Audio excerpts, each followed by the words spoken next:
열왕기상 19장 3절 4절 말씀입니다.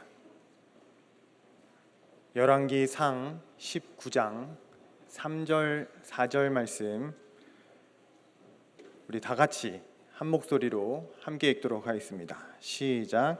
그가 이 형편을 보고 일어나 자기의 생명을 위하여 도망하여 유다에 속한 브엘세바에 이르러 자기의 사환을 그곳에 머물게 하고 자기 자신은 광야로 들어가 하룻길쯤 가서 한 로뎀나무 아래에 앉아서 자기가 죽기를 원하여 이르되 여호와여 넉넉하오니 지금 내 생명을 거두시옵소서.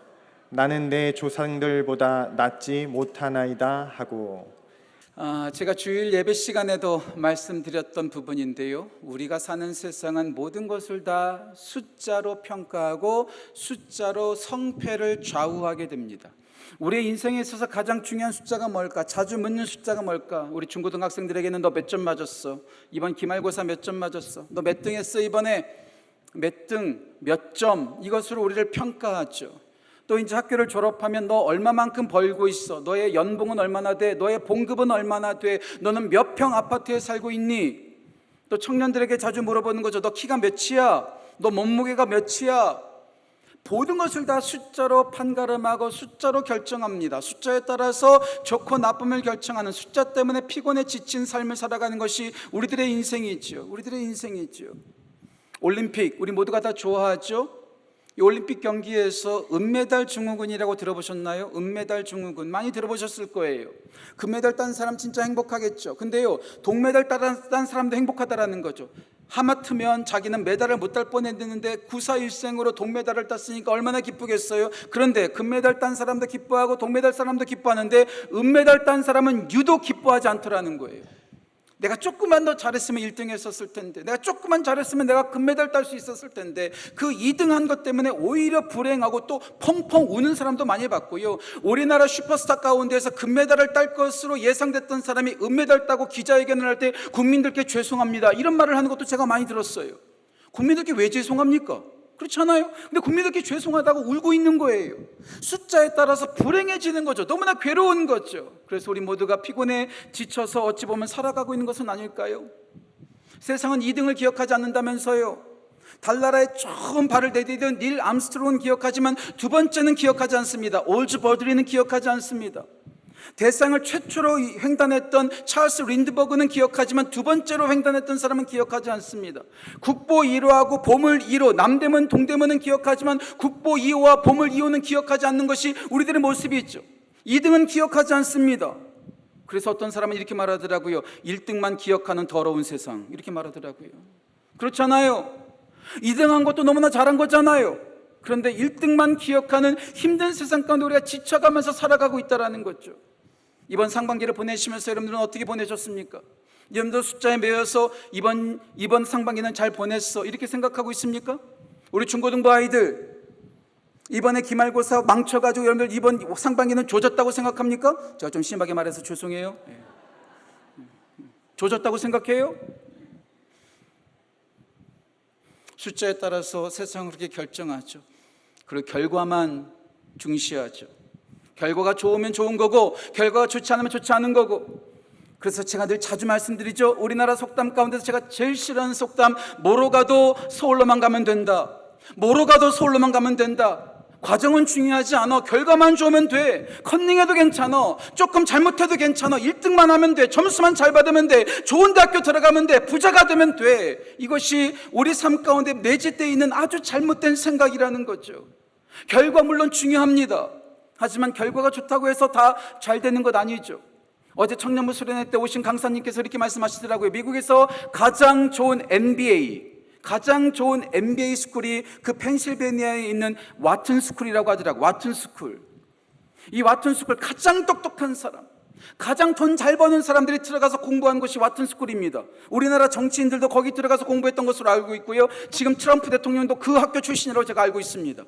근데 교수님께서 말씀하시더라고요. 그 와튼 스쿨을 졸업한 사람들의 그 10년 뒤, 20년 뒤를 추적했답니다. 지금 어디에 있는지를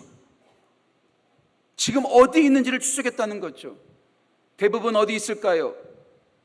놀라운 숫자가 교도소에 들어가 있더라는 거죠. 대부분은 아닐 겁니다. 하지만 정말로 의외의 숫자가 교도소에 들어가 있더라는 거예요. 공부를 잘했지만 그 공부를 잘한 머리를 가지고 잘못하고 사람들을 피눈물 나게 만드는 일을 했다라는 거죠. 과정을 생각하지 않고 무조건 결과만 좋으면 돼, 그렇게 살았기 까닭에 잘못된 삶을 살아간 것이 아닐까요? 예, 결과 중요합니다. 이번에 점수 잘 받아서 좋은 등수 받고 좋은 내신 다하는 거 정말 중요하겠죠. 여러분 부자가 되는 것도 정말 중요하겠죠. 하지만 그 방법이 잘못된 방법이라면 그것도 하나님께서 기뻐하실까요? 우리 하나님도 결과를 중요시 여기세요. 하지만 우리 하나님은 결과보다도 과정을 더 중요하게 보시는 분이 바로 우리 하나님이십니다. 에이 목사님, 마태복음 25장 달란트 비유 보면 5달란트 2달란트 받은 사람 칭찬하시고 아무것도 안 남긴 사람 정말로 저주하셨잖아요. 우리 예수님도 결과 보시는 거 아니에요? 예, 그렇습니다. 결과 보실 수 있죠. 하지만 그 마태복음 25장을 자세히 봐보세요.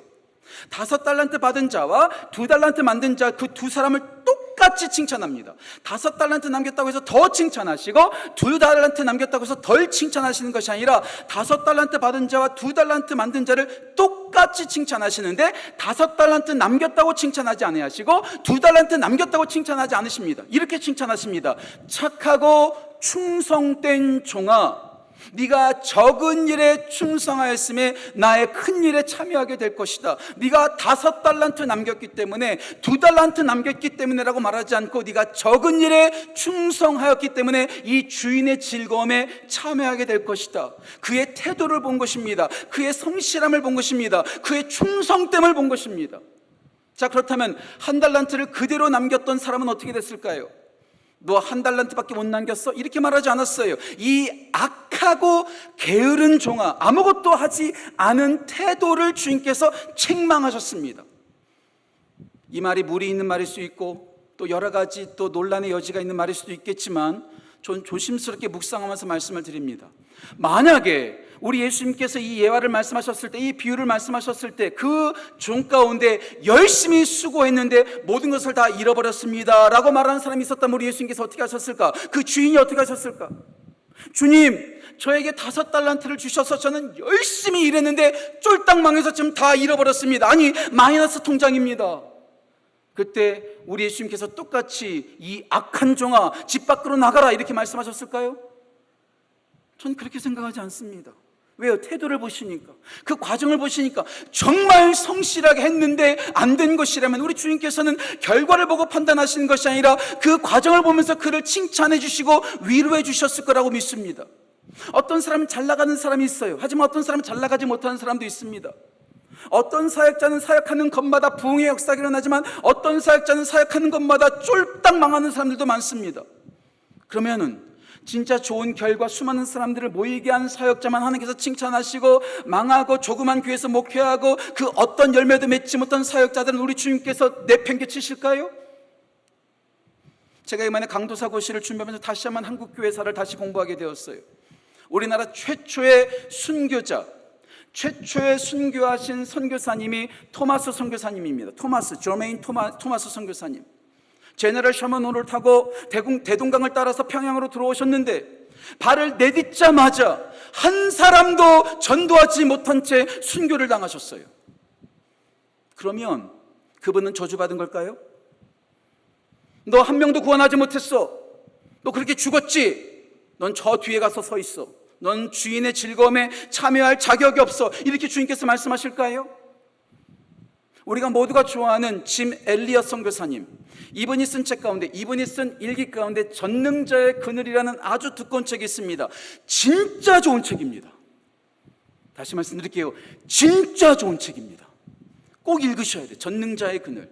선교에 대한 사명이 있으신 분들은요, 아도니람 저드슨의 일대기와 짐 엘리엇 선교사님의 전능자의 그늘, 이 두 가지는 필독서 중에 필독서입니다. 선교한다고 하면서 이 책도 읽지 않는다면 여러분들 진짜로 다시 한번 생각해 보셔야 돼요.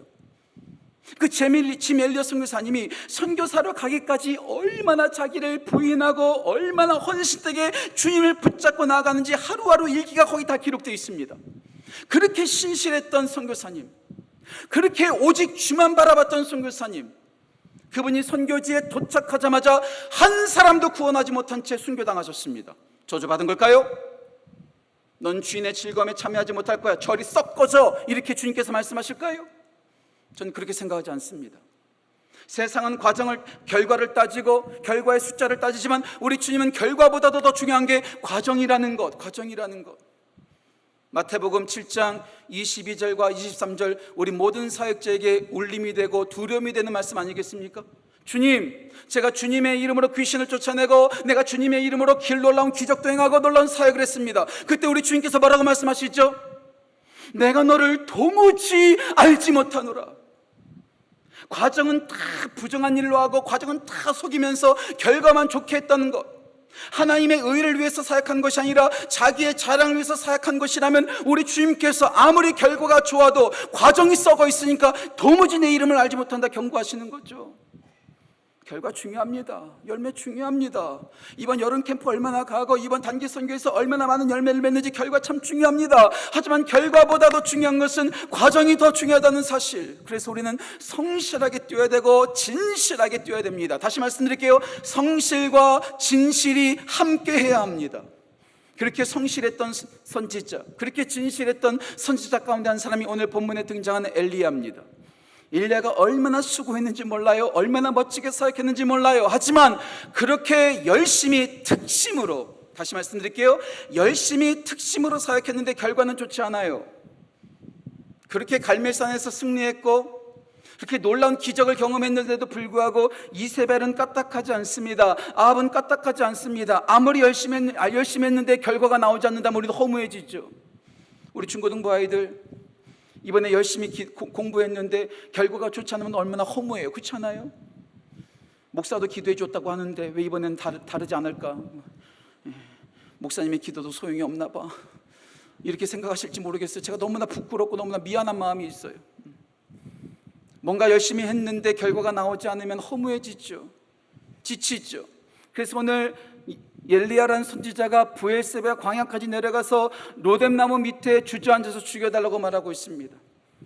그가 주저앉은 그 로뎀나무, 오늘 그 로뎀나무를 상반기 금요예배 마지막 말씀으로 함께 좀 나누고자 합니다. 로뎀나무를 통해서 우리가 배울 수 있는 것은 무엇일까? 우리가 정말로 소망해야 될 것은 무엇인가? 오늘도 시간이 허락된 대로 세 가지로 말씀을 나누고자 합니다. 첫 번째, 잠시 휴식하세요.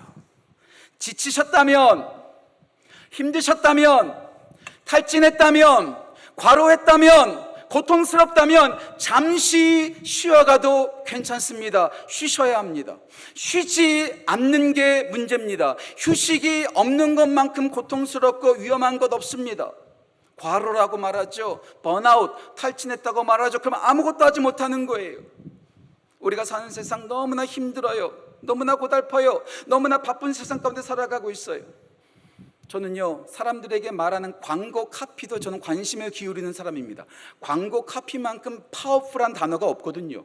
그 광고 카피 한마디에 사람들이 확 각인이 돼서 그 제품을 사고 싶어 하는 것처럼 우리도 복음을 세일즈하는 사람들이기 때문에 광고 카피에 집중할 필요가 있거든요. 그래서 제가 잊을 수 없는 하나의 광고 카피가 있습니다. 미국에서 월스트리트 저널에서 대형 광고가 하나 나왔어요. 그 대형 광고에 이렇게 써져 있습니다. 기쁜 소식이 있습니다. 당신은 언제나 우리와 연결됩니다. 슬픈 소식이 있습니다.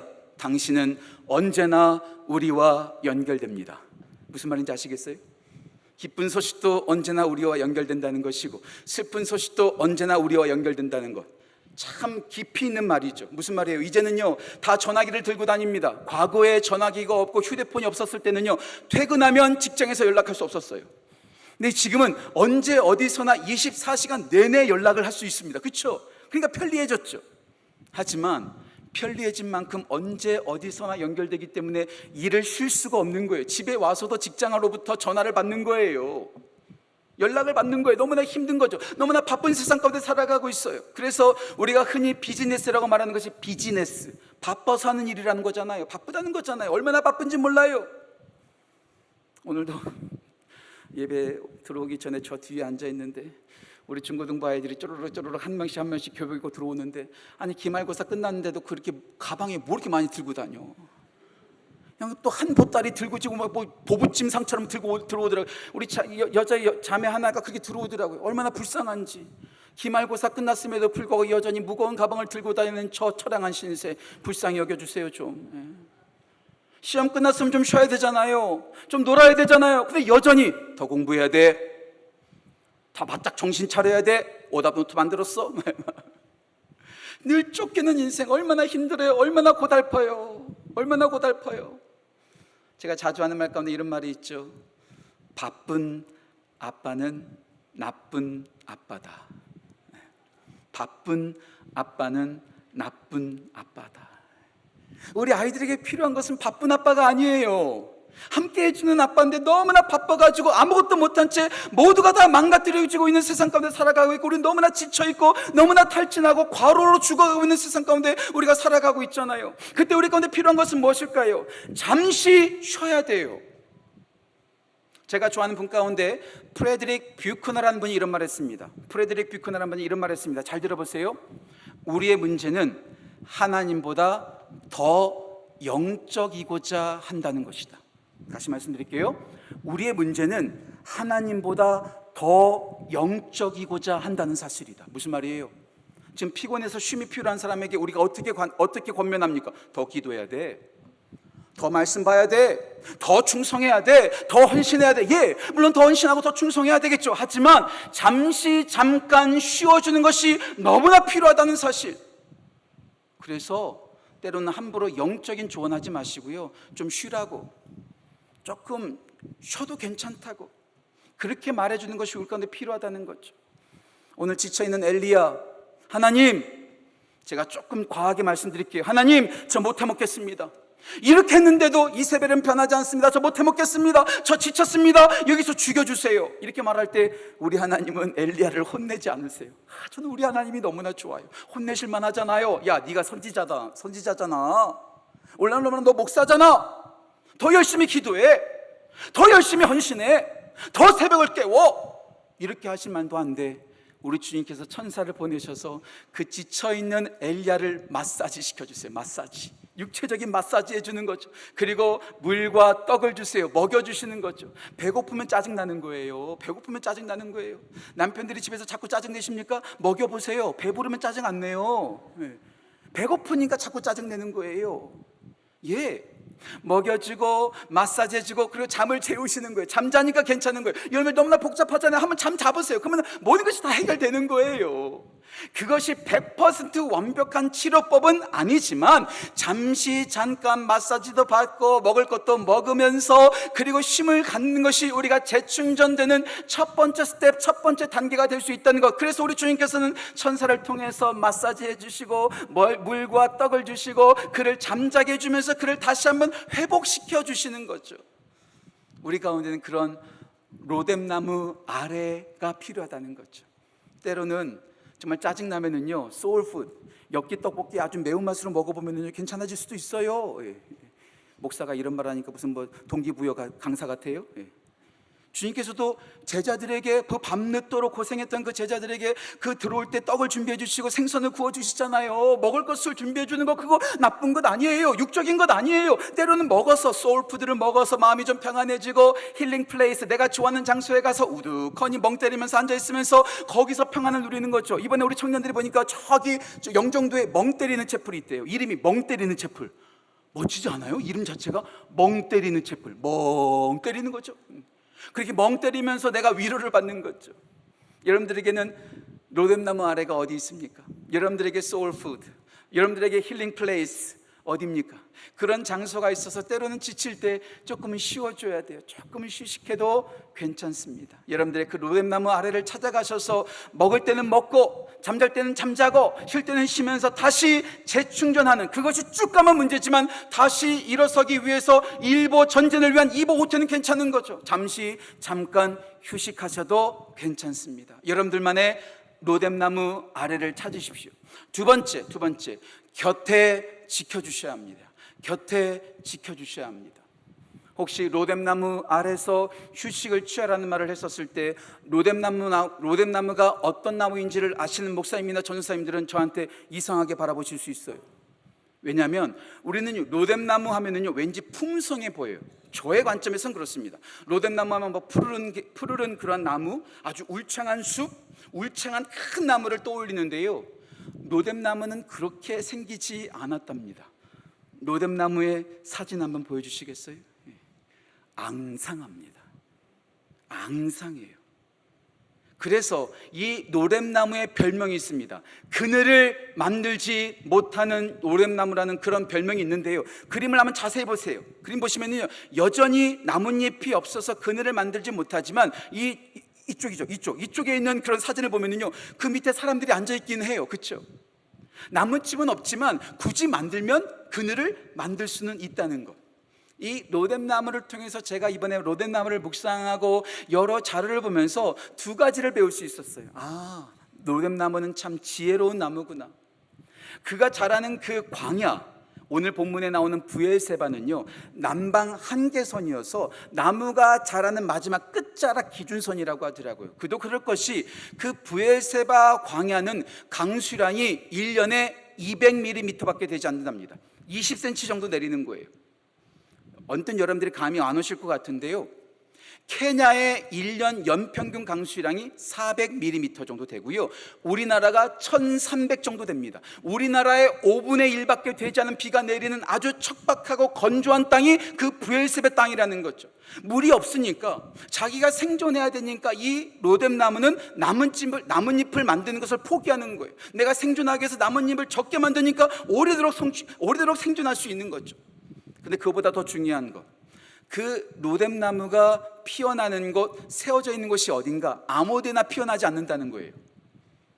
히브리어로 나할이라고 말하고요, 우리 중고등학생들 지구과학 시간에 배웠을 것 같은데요, 사막에 갑자기 비가 사막에도 비가 올 수 있거든요. 비가 내리면 갑자기 강이 생기는데 그것을 일컬어서 아시죠?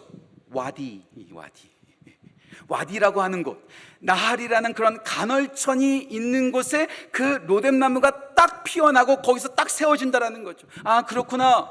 광야라는 곳이고 척박한 곳이라 할지라도 수분이 있는 강 옆에 세워지면 능히 세워질 수 있는구나. 예, 그래요. 우리 혼자서는 절대로 생존할 수 없습니다.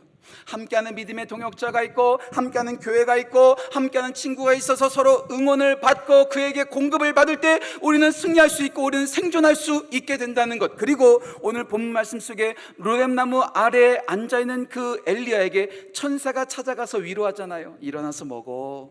5절 말씀에 나오죠. 일어나서 먹어. 7절 말씀에 또 이렇게 말합니다. 일어나서 먹어. 네가 가야 될 곳을 가지 못할까 걱정된다. 일어나서 먹어. 격려해주는 누군가 동료가 있으니까 능히 그 지친 상황 가운데 다시 일어날 수 있는 거죠. 예, 그래요. 우리가 지쳐있을 때 소울푸드가 필요합니다. 힐링 플레이스도 필요합니다. 그보다 더 중요한 것은 함께하는 가까운 친구, 가까운 믿음의 동역자가 함께할 때 우리는 지치지 않고 끝없이 승리할 수 있게 되는 거죠. 응원을 받으면 지치지 않습니다. 아무리 이번 기말고사를 망쳤다 할지라도, 이번 상반기를 여러분들이 아무리 망쳤다 할지라도 곁에 격려해주는 믿음의 동역자와 가족이 있다면 우리는 절대로 포기하지 않습니다. 응원하는 사람이 있기 까닭에 우리는 다시 일어설 수 있게 되는 거죠. 응원의 힘이 있는 거예요. 응원의 힘. 우리 모두가 혼자서 독고다의 인생 살아가지 마시고요, 엘리야도 그 천사를 통해서 도움을 받고 로뎀나무도 간헐천을 통해서 도움을 받았던 것처럼 서로 도움을 주면서 서로 지치지 않도록 응원해주고 위로해주면서 끝까지 지치지 않고 걸어가는 귀한 은혜가 우리 모든 성도들의 삶 가운데 넘치기를 주님의 이름으로 축복합니다. 잠시 쉬어져도 괜찮습니다. 곁에 지켜주는 사람이 필요합니다. 마지막 세 번째, 계속해서 경청하셔야 됩니다. 계속 경청하십시오. 계속해서 경청하십시오. 오늘 광야에 지금 로뎀나무가 펴져 있어요. 그 로뎀나무가 펴져 있는 그곳이 광야입니다. 광야는 아무것도 없어요. 그 광야에서 그 모든 것들을 다 할 수가 없는 거죠. 생존할 수가 없는 거죠. 그래서 잠깐 엘리야가 로뎀나무 아래에서 쉬었지만 거기에 계속 있지는 않는 거예요. 그래서 그가 음식을 먹고 마사지를 받고 잠을 잔 다음에 일어나서, 오늘 우리가 읽지는 않았지만 8절 말씀에 그가 일어나서 하나님의 산 호렙까지 40주야를 40일 동안 걸어갑니다. 마사지를 받았으니까, 음식을 먹었으니까, 잠을 자고 휴식을 했으니까 하나님의 산까지 40일 동안 걸어갈 수 있는 힘이 충전된 것이죠. 그렇게 하나님의 산 호렙산에 이르러서 동굴 속에 들어갑니다. 동굴 속에 들어가서 하나님을 찾습니다. 하나님, 내가 하나님을 경험하고 싶습니다. 내가 하나님을 만나고 싶습니다. 그래서 하나님을 찾고 또 찾는 거죠. 그때 하나님께서 4가지로 보여주십니다. 4가지. 4가지 중에 3가지. 저는 신학대학원 성경시험을 준비할 때 이렇게 외웠어요. 바지불, 바지에 불났다. 바지불. 첫 글자만 딴 거죠. 첫 번째 바람, 두 번째 지진, 세 번째 불, 그냥 말 그대로 불. 강한 바람이 불어닥칩니다. 바위도 깨트리고 강한 바람이 불어닥치는데 거기에 하나님이 계시지 않아요. 지진이 일어납니다. 땅이 흔들립니다. 그런데 그곳에서도 하나님께서 계시지 않아요. 큰 불이 납니다. 큰 불이 나는데 거기에도 하나님이 계시지 않습니다. 저는 지금도 기적을 소망합니다. 이 하자노트를 위해서 기도한 다음에 제가 늘 말씀드리죠. 마지막에 이것을 다 덮고 제가 셀폰에 이것을 다 입력한 다음에 기도한 다음에 항상 마무리로 기도하는 기도. 하나님, 우리의 자녀들이, 여기 기도 제목을 낸 우리 성도님들이 작은 기적이라도 경험하게 해주십시오. 작은 기적이라도 경험하고 체험하게 해주십시오. 예, 저는 지금도 기적을 경험하길 소망하고 기적을 또 바라고 또 바랍니다. 하지만 기적을 경험했다고 해서 사람 바뀌는 거 아니더라고요. 기적 경험했다고 해서 사람이 완전히 바뀌는 경우가 없더라고요. 이스라엘 백성들을 생각해 보세요. 광야 40년 동안 그들은 에브리데이, 날마다 만나를 먹었습니다. 날마다 불기둥과 구름기둥을 경험했습니다. 홍해가 갈라지는 것도 경험했습니다. 하지만 그들은 항상 불평불만을 했습니다. 기적을 날마다 경험하잖아요. 어떤 일이 벌어지는 줄 아세요? 기적을 랭킹을 매기기 시작해. 순위 매기기 시작해. 아, 요즘 이번 기적은 조금 강했어. 이번이 조금 미약했어. 목사님 조금 더 힘내셔야 되겠는데요. 뭐 이렇게 기적을 순위 매겨요. 기적의 순위 매기니까 성에 차지 않으니까 불평하는 거예요. 아, 이번에는 별로네. 그러니까 이스라엘 백성들이 원망하는 거예요. 바로를 생각해 보세요. 애굽의 바로 10가지 재앙을 경험했어요. 하지만 그의 마음이 강팍했다라고 성경책은 기록하고 있습니다. 예수님께서 이 땅에 오셔서 사역하셨을 때 얼마나 수많은 기적을 행했습니까? 죽은 나사로가 살아났을 때 수많은 사람들이 예수님을 구주로 믿었습니다. 물이 포도주가 변해지고 풍랑을 잔잔케 하시고 야이로의 딸을 살리시고 놀라운 기적을 행하실 때마다 수많은 사람들은 박수를 쳤습니다. 그런데 그렇게 박수 치던 인간들이 예수님의 십자가 앞에서 십자가에 못 박아라, 그렇게 조롱했어요. 그렇게 모욕했어요. 기적은 참 필요하지만 기적이 능사가 아니라는 것. 강한 바람이 불어닥친다 할지라도, 지진이 나온다 할지라도, 불이 생긴다 할지라도 그곳에 하나님이 계시지 않으셨다는 것. 마지막 4번째가 뭘까요? 바람도 아닙니다. 지진도 아닙니다. 불도 아닙니다. 마지막 4번째, 세미한 음성으로 우리 하나님께서 엘리야에게 말씀하시는 거예요. 세미한 음성으로 무엇을 해야 될지를 말씀하시는 거예요. 기적보다 더 위대한 것이 하나님의 말씀입니다. 날마다 내가 하나님의 말씀을 묵상할 수 있다는 것, 그 말씀을 들을 수 있다는 것, 그 말씀을 읽을 수 있다는 것, 그 말씀이 나에게 기적이요, 그 말씀이 우리 건의 능력이라는 것. 그래서 우리는요, 기적도 소망해야 되지만 하나님의 말씀을 계속해서 경청하고 또 경청해야 합니다. 우리 중고등학생들한테 제가 당부합니다.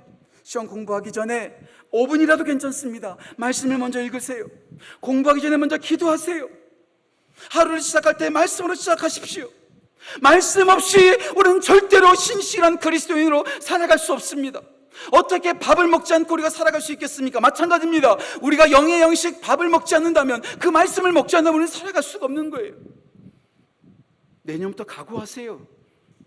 제가 큐티하지 않은 사람은 제가 우리 교회 성도 취급 안 할까 고민하고 있습니다. 고민하고 있습니다. 하라 하다 해도 안 하시는 분들이 있거든요. 말씀 없이 살아갈 수 없습니다. 바람이 아닙니다. 지진이 아닙니다. 놀라운 불과 환상이 아닙니다. 그것도 필요하지만 세미한 하나님의 음성을 들을 때 그것이 나를 살리는 것이요, 나를 강하게 하는 것이요, 나를 치유하는 것이요, 나를 일어서게 하는 것이요, 나를 강력하게 만드신 것이라는 것. 그 말씀이 있는 성도는 절대 넘어지지 않습니다. 그 말씀 붙들고 있으면 절대로 지치지 않습니다. 다시 일어날 수 있게 됩니다. 그렇게 지쳐 있었던 그 엘리야가 세미한 음성을 듣고 앞으로 무엇을 해야 될지 사명을 받아서 기름을 부으러 나가고 하고 다음 후기자 엘리사를 세우러 나가잖아요.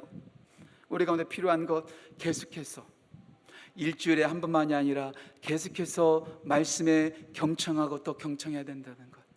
그래서 그렇게 나아가시길 간절히 소망합니다. 그러고 봤더니 이 로뎀나무를요, 히브리 사람들은 이렇게 말하더라고요. 제가 히브리어 단어까지 제가 준비했습니다. 로템 하 미드바르, 로템 하 미드바르 이렇게 말하더라고요. 로템 하 미드바르라는 뜻은 무슨 말이냐면 광야에 피어있는 로뎀나무. 그것을 보다 더 영적으로 해석하면 로뎀나무 아래서 하나님의 말씀을 듣다. 광야를 미드바르라고 말하죠. 제가 설교 시간에 자주 말씀드렸죠. 이 미드바르라는 말에서 다바르, 말씀이 들어가 있다고. 광야는 말씀을 듣는 곳이라고. 예, 로뎀나무 아래서 미드바르, 광야, 다바르, 말씀을 들어야지 우리는 다시 재충전될 수 있습니다. 다시 살아날 수 있습니다. 그 어떤 기적이나 현상 쫓아다니지 마세요. 저기 갔더니 기적이 행하더라, 잘못된 이상한 집회 따라다니지 마세요. 하나님의 말씀이 있는 곳에 머물러 미드바르, 다바르, 하나님의 말씀을 들음으로, 로뎀나무 아래서 말씀을 들음으로 그 말씀을 경청하여 다시 일어서는 귀한 은혜가 우리 모든 성도들의 삶 가운데 넘치기를 주님의 이름으로 축복합니다. 지금까지 진짜로 상반기 내내 수고하셨습니다. 우리 중고등부 학생들 이번 기말고사 아무리 망쳤어도 잘한 거예요. 잘 견디고 잘 승리하고 잘 여기까지 온 거예요. 여기까지 온 것만으로도 여러분들은 진짜 자랑스러운 거고요, 진짜 잘한 거고요, 박수 받아 마땅한 사람들입니다. 연극 가운데 오직 이번 상반기 때 어려운 일이 있으셨습니까? 질병의 손글을 받으셨습니까? 가정에 관계에 문제가 있었습니까? 재정적인 문제가 있었습니까? 내가 원하는 대로 되지 않았습니까? 그래도 여기까지 오신 건 진짜 잘한 거예요. 우리의 인생은요, 단거리 경주가 아니라고 말하잖아요. 쉬었다 가도 괜찮아요. 곁에 누가 함께 있어주면 우리는 갈 수가 있는 거예요. 말씀을 들으면 끝까지 갈 수 있는 거예요. 완주하는 게 중요합니다. 끝까지 포기하지 말고 끝까지 완주하는 귀한 은혜가 우리 모든 성도들의 삶 가운데 넘치기를 주님의 이름으로 축복합니다. 찬양팀 올라오시면 되겠고요. 한 가지 이야기만 해드리는 것으로 오늘 설교를 마치도록 하겠습니다. 말씀을 준비하면서 제가 처음에 올림픽 얘기를 해드렸죠. 2004년 시드니 올림픽이었습니다. 에릭 무삼바니, 혹시 여러분 들어보셨습니까? 아프리카의 선수입니다. 적도 기니, 서아프리카에 쑥 들어가 있는 지역에 있는 적도 기니에 있는 에릭 무삼바니, 한번 보여주세요. 에릭 무삼바니. 에릭 무삼바니가 2004년 시드니 올림픽에 출전했습니다. 이 사람은 지금까지 평생 단 한 번도 수영을 해본 적이 없습니다. 8개월 전까지. 근데 올림픽에 출전해야 된다는 것 때문에 그 올림픽 이전 8개월 전에 처음으로 수영을 배웠어요. 그리고 100m 자유형 경기에 출전하게 되었습니다. 너무나 재미있는 거 있죠. 예선에 딱 3명이 뛰었는데 그 3명 중에 2명이 부정 출발을 해버렸어요. 와, 땡 잡은 거예요. 땡 잡은 거예요. 저 보세요. 지금 2명이 출발해버렸어요. 혼자 남았어요. 다 멋진 수영복, 전신 수영복을 입었는데 저 사람은요 그냥 팬티 하나 입고 나간 거예요. 혼자서 경기를 시작합니다. 아무도 없는 그 경기장에 혼자서 뛰어듭니다. 그때 세계 신기록이 48초인가요? 저 수영하는 거 보세요. 허우적거리는 겁니다. 저분이 저 경기 마친 데 어떻게 말인 줄 아세요? 나는 살기 위해서 수영했습니다. 최종 기록이 뭔 줄 아세요? 1분 58초인가? 올림픽 신기록, 가장 늦게 뛴 신기록, 늦게 신기록. 제가 오늘 찾아봤어요. 우리나라 초등학교 남학생의 기록이 1분 4초, 여학생 기록이 1분 8초인데 저 사람은 1분 몇 초에 1분 52초 72. 그런데요, 저 사람이 그냥 허우적대면서 뱀장어처럼 들어오는데 막 수많은 사람이 일어나서 막 박수를 치는 거예요. 끝까지 완주하니까 박수 치는 거예요. 너무 빨리 가지 않아도 돼요. 늦게 가도 괜찮아요. 끝까지 완주하시기만 하면 되는 거예요. 저 에릭 무삼바니처럼 끝까지 완주만 하면 우리 주님께서 계속해서 응원해 주실 거예요. 교회가 응원할 거예요.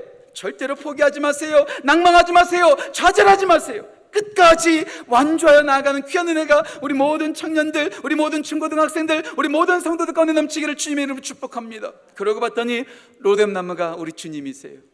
우리 주님께서 말씀하셨죠. 수고하고 무거운 짐진 자들아 다 내게로 오라. 우리 주님이 로뎀나무 아래 쉼이 되세요. 우리 주님께서 우리 곁에서 응원해 주세요. 내가 세상 끝날까지 너희와 항상 함께 있을 거야. 내 말이 너희 안에 거하고 내 말이 너희 안에 거하면 무엇인지 원하는 대로 그러면 이루리라. 우리 가운데 말씀하신 지 우리 주님이십니다. 그리고 우리를 끌어안아 주시죠. 이 시간 우리에게 로뎀나무가 되어주셔서 우리를 끝까지 완주할 수 있도록 품어주시는 그 주님, 그 주님을 생각하면서 주 품에 주품의 이 시간 함께 찬양하면서 나아갈까요? 주님께서 우리를 품어주십니다. 거친 풍파가 우리 가운데 몰려온다 할지라도 주님께서 우리를 품어주십니다. 우리 주님께서 우리의 로뎀나무가 되어주십니다. 우리를 다시 새롭게 일어서게 하십니다. 그 주품에 우리가 안기길 소원합니다. 함께 간절한 마음으로 찬양하며 나아갑시다. 주품에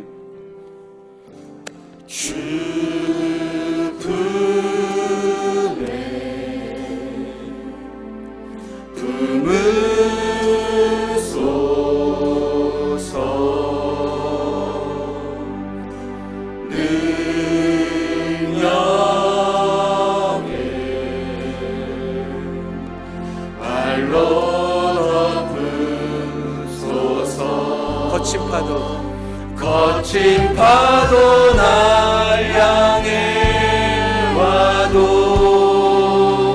주와 함께 날아오르니 폭풍 가운데 나의 영혼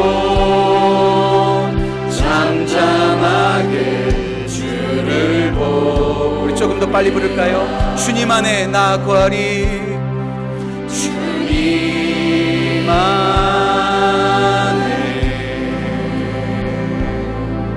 나 거하리. 주 능력, 주 능력 나 잠잠히 믿네. 거친 파도 날 향해 와도 주와 함께 날아오르니 폭풍 가운데 나의 영혼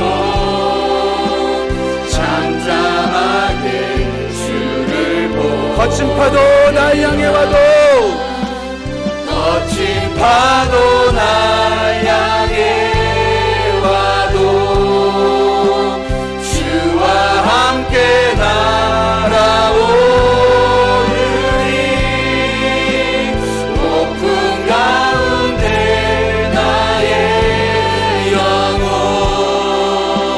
잠잠하게. 다시 한번 고백하며 나갑시다.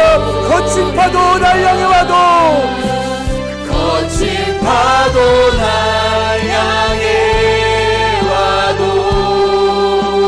주와 함께 날아오르니 폭풍 가운데 나의 영혼 잠잠하게 주를. 함께 기도하며 나아갑시다. 하나님 아버지, 주님의 품에 안겨서 어떤 풍파와 어떤 얼음이 있다 할지라도 우리가 포기하지 않고 완주하는 우리 모두 되게 하여 주옵소서. 이 시간 주 한번 크게 외치고 기도하며 나아갑시다. 주여. 하나님 아버지, 우리 가운데 풍파가 있다 할지라도 어려움이 있다 할지라도 환난과 피곤과 어려움과 낙심이 우리 가운데 있다 할지라도 우리가 우리를 품어주시는 그 주님과 함께 끝까지 완주하는 우리 모두 될 수 있도록 주여 인도하여 주옵소서. 피곤하다고 포기하지 않게 하시고 낭망하지 않게 하시고 후퇴하지 않게 하시고 주를 바라보며 한 걸음 한 걸음 나아가게 하시되 로뎀나무 아래서 힘을 얻게 하시고 주의 귀한 동역자를 통해서 위로를 받게 하시고 주의 말씀을 듣고 한 걸음 한 걸음 나아가는 그 은혜가 우리 모두가 넘칠 수 있도록 주여 인도하시고 주여 역사하여 주옵소서. 하나님 아버지, 우리의 로뎀나무가 되시는 예수님, 우리와 함께하여 주시고 우리에게 안식을 허락하여 주시며 우리에게 말씀하셔서 그 말씀 붙잡고 일어서는 놀라운 역사가 우리 모든 성도들과 우리 다음 세대 가운데 넘칠 수 있도록 주여 인도하시고 주여 역사하여 주옵소서. 이 시간 한번 더 기도합시다. 이 시간 우리 다음 세대를 위해서 기도합시다. 중고등부 아이들을 위해서 기도합시다. 중학교 아이들을 위해서 기도합시다. 지금 수련회 가운데 있는 우리 청년들을 위해서 기도합시다. 지치지 않게 하시고 낭망치 않게 하시고 로뎀나무 되시는 예수님 안에 거하는 새로워지는 귀한 우리 다음 세대 되게 달라고 이 시간 한 번 더 주여 외치며 기도하며 나아갑시다. 주여. 하나님 아버지, 우리 중고등부 아이들을 축복합니다. 어렵고 힘들고 미래에 대한 스트레스 가운데 쪼들리고 힘들어하는 가운데 있음을 이 시간 고백합니다.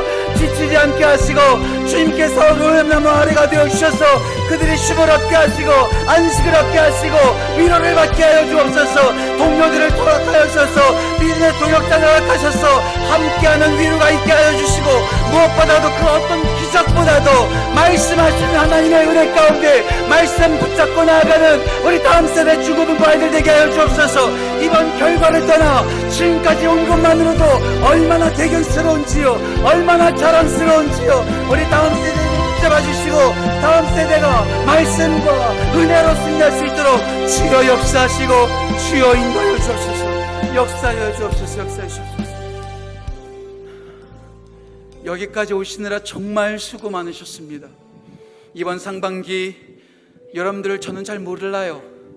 여러분들에게 어떤 문제가 있었는지, 어떤 아픔이 있었는지, 어떠한 질병과 어떠한 고통이 있었는지 잘 모릅니다. 하지만 여러분들 어떻게 여기까지 왔든 간에 여기까지 온 게 정말 자랑스러운 겁니다. 정말 잘하셨습니다. 이제 주님 안에서, 주님의 로뎀나무 되시는 주님 안에서 안식하시고 또 주님께서 허락하신 믿음의 동역자들의 위로를 받고 날마다 주시는 그 말씀 붙잡고 이제 다시 시작하시면 됩니다. 다시 일어서시면 됩니다. 이 시간 자기 자신을 위해서 기도했으면 좋겠습니다. 여기까지 온 것 정말 하나님 잘했지요? 여기까지 온 거 정말 절 잘했지요? 하나님 저와 함께 해주시고 저에게 말씀하여 주셔서 다시 일어설 힘을 허락하여 주옵소서. 저에게 다시 일어날 말씀을 허락하여 주옵소서. 한 번만 더 주 외치며 자기 자신을 위해서 기도하며 나아갑시다. 기도하겠습니다. 주여 하나님 아버지, 주의 존귀한 백성들이 여기 있습니다. 지난 상반기 동안 힘들고 어려운 일들이 많았을 것입니다. 질병 때문에, 경제적인 문제 때문에, 관계의 문제 때문에, 말할 수 없는 더디 이루어지는 소원 때문에 힘들고 어려웠던 수많이 있었음에도 불구하고 여기까지 온 것 진짜 잘한 겁니다. 진짜 기특한 겁니다. 주님께서 위로해 주시고 주님께서 말씀하시고 주님께서 로뎀나무가 되어주셔서 그 밑에 아래 거하여 힘을 얻게 하시고 안식을 얻게 하시고 위로를 받게 하시고 말씀의 능력으로 새로워지는 귀한 역사 나타날 수 있도록 주여 인도하시고 주여 붙잡아 주옵소서. 역사해 주옵소서. 하나님, 지난 6개월 동안 우리를 인도하시고 매 시간마다 우리 가운데 은혜 주신 것 감사합니다. 지난 상반기 여전히 힘들고 어려운 삶을 살았습니다. 질병 때문에, 경제적인 어려움 때문에, 품고 있었던 소원이 이루어지지 않은 것 때문에 포기하고 싶을 때도 많았지만 여기까지 온 것 하나님의 은혜입니다. 힘들고 피곤한 시간인데 우리 중고등부 아이들 무거운 가막을 메고 이 금요 예배 자리까지 나왔습니다. 이번 기말고사 잘 본 애도 있겠지만 그렇지 않은 아이도 있겠죠. 하지만 여기까지 온 것만으로도 하나님 잘했다 칭찬해 주세요. 대견스럽고 자랑스럽다고 칭찬해 주세요. 지금 비록 어렵다 할지라도 꿋꿋이 포기하지 않고 믿음의 길 걸어가는 우리 다음 세대 되게 하시고 우리 성도들 될 수 있도록 주여 인도하여 주옵소서. 한 번 더 기도합니다. 우리 청년부 수련회 가운데 있습니다. 새벽이슬 같은 주의 청년들, 창조주를 기억하게 하시고 오늘 이 밤 주님께서 우리 청년들과 만나주시고 청년들과 함께 하셔서 청년들이 더욱더 말씀과 은혜로 세워질 수 있도록 주여 인도하여 주옵소서. 감사드리며 귀하신 예수님의 이름으로 축복하며 기도합니다. 아멘.